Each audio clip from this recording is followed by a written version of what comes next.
Present by Ravi studio Ambikapur.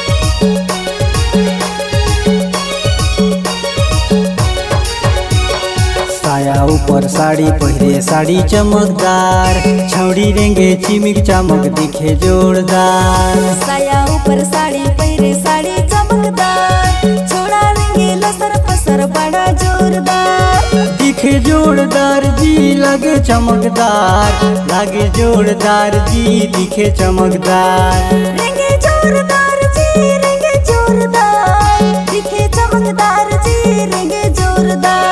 साया ऊपर साड़ी पहिरे साड़ी चमकदार, छौड़ी रेंगे चिमिक चमक दिखे जोरदार। साया ऊपर साड़ी पहिरे साड़ी चमकदार, छोड़ा रेंगे लसर पसर बड़ा जोरदार।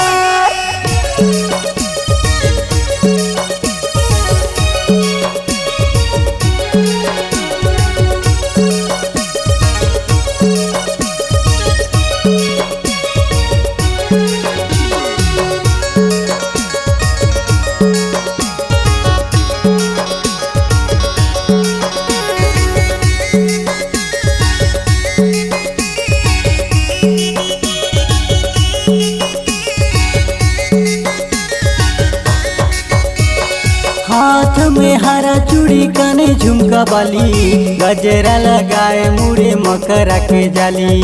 मकरा के जाली रे मकरा के जाली।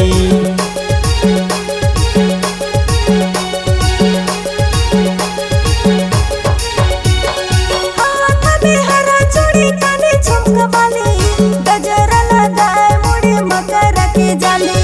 मकरा के जाली रे मकरा के जाली। साया ऊपर साड़ी पहिरे साड़ी चमकदार, छौड़ी रेंगे चिमिक चमक दिखे जोरदार। साया ऊपर साड़ी पहिरे साड़ी चमकदार, छोड़ा रेंगे लसर पसर बड़ा जोरदार।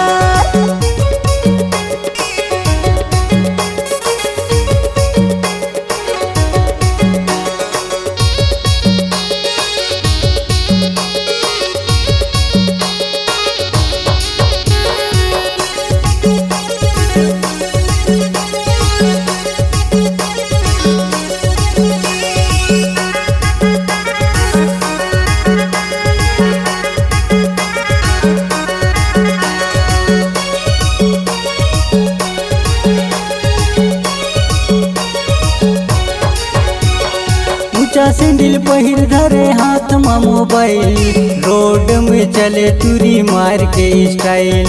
मार के स्टाइल रे मार के स्टाइल।